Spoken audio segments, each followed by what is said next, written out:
Hello बच्चों, let's see the question. Water is used as a coolant in nuclear reactor because of its A high thermal expansion coefficient, B high specific heat capacity, C low density and D low boiling point.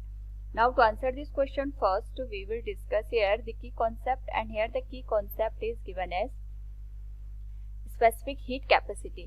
तो specific heat capacity का मतलब ये होता है कि हमारे पास यहाँ पे जो भी गिवन सबस्टांस है उसके यूनिट अमाउंट का टेम्परेचर यहाँ पे यूनिट डिग्री से बढ़ाने के लिए हमें कितनी हीट की रिक्वायरमेंट हो रही है.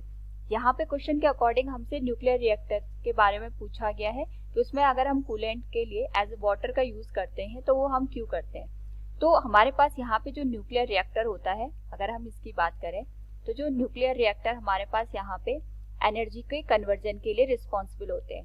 बेसिकली जो भी न्यूक्लियर रिएक्शंस होती है हमारे पास, उसमें यहाँ पे हीट जनरेट होती है, उसका यूज हम इलेक्ट्रिसिटी या अदर पर्पस के लिए यहाँ पे कर सकते हैं. तो यहाँ पे एनर्जी का कन्वर्जन होता है one form to another form. साथ में यहाँ पे हमारे पास एक्स्ट्रा अमाउंट की जो हीट होती है उसकी वजह से जो रिएक्टर होता है वो हीट अप हो जाता है, यानी एक्सेस हीट यहाँ पे जनरेट होती है. तो उस हीट को यहाँ पे रिड्यूस करने के लिए हम कूलेंट का यूज करते हैं, और एज ए कूलेंट हम यहाँ पे वाटर का यूज करते हैं. तो जो वाटर होता है इसकी स्पेसिफिक हीट कैपेसिटी यहाँ पे हाई होती है. अब जैसे हमने यहाँ पे डिस्कस किया था, स्पेसिफिक हीट कैपेसिटी का मतलब होता है टेम्परेचर को इंक्रीज करने के लिए यूनिट डिग्री से हमें कितनी हीट की रिक्वायरमेंट होगी.